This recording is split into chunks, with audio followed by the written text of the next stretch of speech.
Tonight we're here to give an update on the ICE shooting that took place earlier tonight on the north side. This is the second in a week. The chief will be able to provide some details on the limited amount that we know thus far, and then I will provide some comments thereafter. Chief. My name is Brian O'Hara, B-R-I-A-N, O''H-A-R-A. I am the Minneapolis Police Chief. At 6:51 p.m., Minneapolis Police received a 911 call reporting a shooting on the 600 block of 24 Avenue North. Preliminary information indicates that there was a struggle with a federal agent in front of the resident. During the struggle, the federal agent discharged his weapon, striking one adult male. The adult male then retreated inside of the residence, where he remained inside and refused to come out. Eventually, federal agents made entry into the residence, and the individual was brought to an ambulance where he has been transported to the hospital. Minneapolis police have secured the crime scene around the location, and the Minnesota Bureau of Criminal Apprehension, as well as the FBI, are on the scene processing the evidence. There's a crowd gathered in the area, and we have called for mutual aid from the Minnesota State Patrol and Hennepin County Sheriff. The crowd is engaging in unlawful acts. They have thrown fireworks at police officers, and at multiple times, gas has been deployed. Police are attempting to disperse this unlawful assembly at this time. I urge anyone that is at the scene to leave immediately. This is already a very tense situation, and we do not need this to escalate any further. I have faith that the investigators are involved will follow every lead in this case and ensure it is completed to its logical conclusion.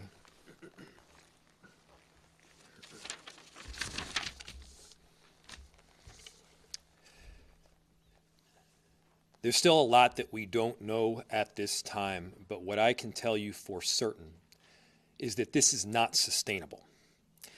This is an impossible situation that our city is presently being put in. And at the same time, we are trying to find a way forward to keep people safe, to protect our neighbors, to maintain order. And we're in a position right now where we have residents that are asking the very limited number of police officers that we have to fight ICE agents on the street, to stand by their neighbors. We cannot be at a place right now in America where we have two governmental entities that are literally fighting one another. Why are we put in this position? We're put in this position because we have approximately 600 police officers in Minneapolis, far fewer that are able to work at any given time. And there are approximately 3,000 ICE agents in the area. 3,000. The 600 police officers that we have are charged on any given day with investigating crime, stopping homicides from taking place, preventing carjackings. That's the work of a police officer in a city. Meanwhile, we have ICE agents throughout our city and throughout our state who, along with Border Control, are creating chaos. This is not the path that we should be on right now in America. Thankfully, there's another path. And I want to talk to everybody who's out there, even people who aren't living in Minneapolis right now. Maybe you just put your kids to bed. Maybe you're cleaning up the dishes. I'm sure you love your family. There's no doubt in my mind that you love your town. Imagine if that city or that town was suddenly invaded by thousands of federal agents that do not share the values that you hold dear. Imagine if your daily routines were disrupted. The local cafe that you eat at was shut down because they're scared that their own family might get torn apart. Imagine if schools shut down and suddenly parents got to figure out what to do for daycare. This is not creating safety. It's certainly not creating safety when a huge percentage of the shootings that have taken place so far this year in Minneapolis have been by ICE. So let's be very clear. I've seen conduct from ICE that is disgusting and is intolerable. If it were your city, it would be unacceptable there too. And for anyone that is taking the bait tonight, stop. That is not helpful. Go home. We cannot counter Donald Trump's chaos with our own brand of chaos. And I have seen thousands of people throughout our city peacefully protesting. For those that have peacefully protested, I applaud you. For those that are taking the bait, you are not helping, and you are not helping the undocumented immigrants in our city. You are not helping the people that call this place home.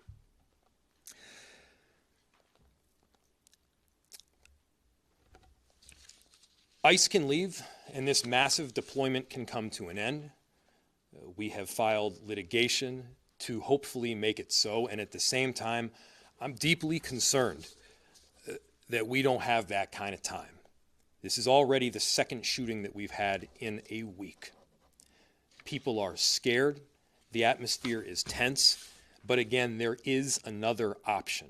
We can stop going down this route together. We'll open it to any questions. Rumors that were circulating on social media that a pregnant woman and possibly a 12-year-old boy were involved in this. Is that true or not true at all? So there were reports initially that there was more than one person shot. That is not true. There is one person that's been shot. It is a non-life-threatening injury, and they have been transported to the hospital. The remainder of the residents has been cleared. We did have one call of, I believe, a woman having an anxiety attack in the basement of the same residence, the same building. But to my understanding, no one else has been transported to the hospital. And no children involved in this? To my understanding, no.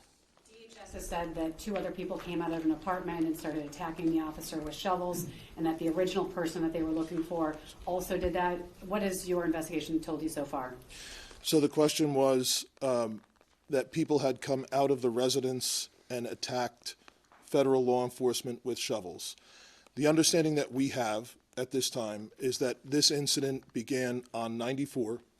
The individual drove towards the residence, had some sort of accident outside the residence, ran towards the house, and got into a struggle with federal law enforcement.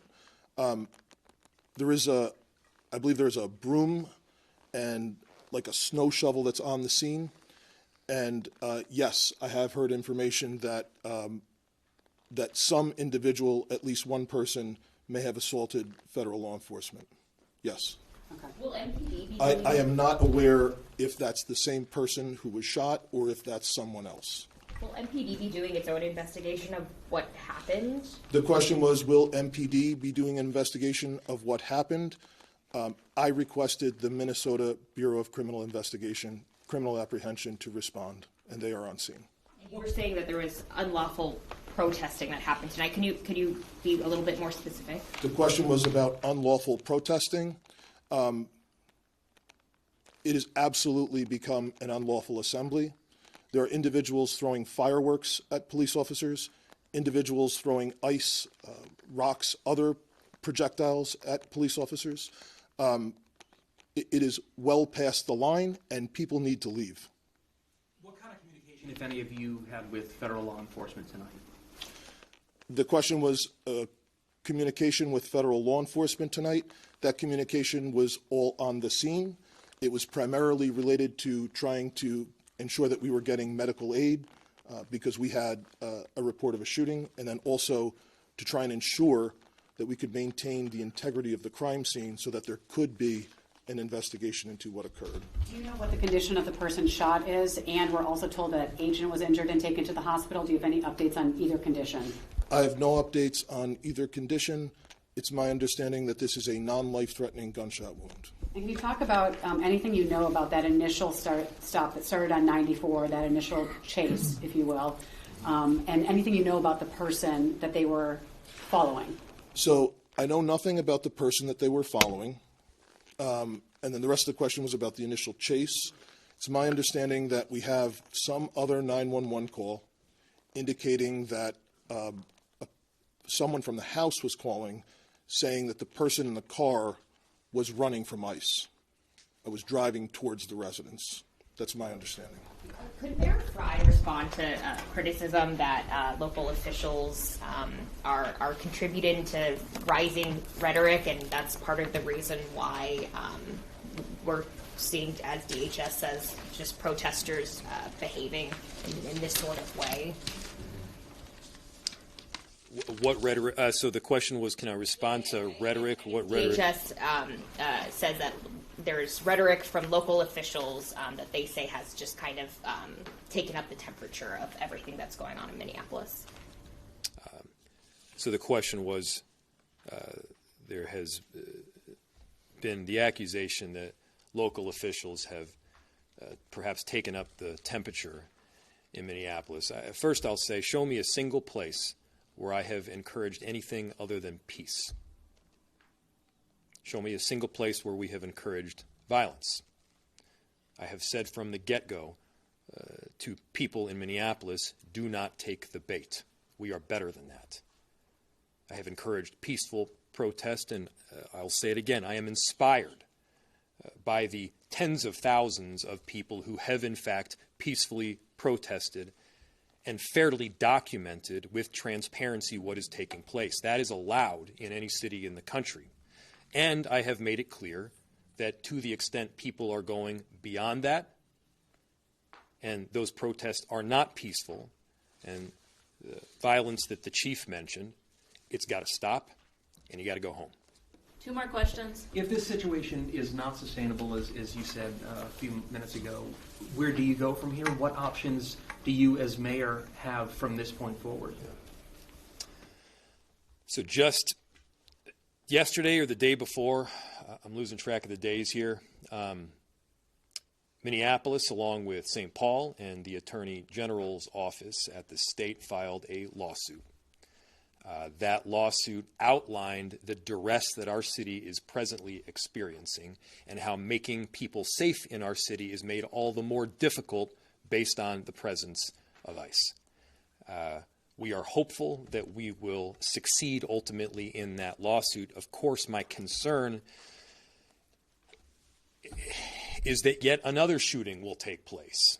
Yet another person will be injured or killed. This is not a new concern. The chief and I have been laying this concern out for well over a month at this point. This is not sustainable. Our officers, they are working tirelessly. Again, we have about 600 officers. There's about 3,000 ICE agents in border control. We need our officers responding to the basic day-to-day 911 calls. We don't have the capacity to both deal with that and all of this conduct that we're seeing from ICE on the daily basis. Earlier today and yesterday, I was out on a couple of major commercial corridors in our city. People are scared. There's basic rights that you should have to be able to live safely in your neighborhood, to be able to go downstairs and head to the cafe or the flower shop. The people that would normally keep up these shops, American citizens, by the way, many of them, are terrified because American citizens are getting picked up off the street by people in masks. That's not the way things should be conducted in any city in America. That's not who we are. That's not America. So I'm calling for peace. Everybody has a role in achieving that peace. And we're going to try to do everything that we can to keep it. Last time, been in touch with Governor Walz this evening. If so, what has he had to say? Yes, our office, yes, is in touch with the governor's office, as we've been for the last week here. He has been an excellent partner in both ensuring that we have additional resources through the Minnesota State Patrol, through the Bureau of Criminal Apprehension, and that work will be done in partnership. Thanks, everybody. We'll have more information tomorrow.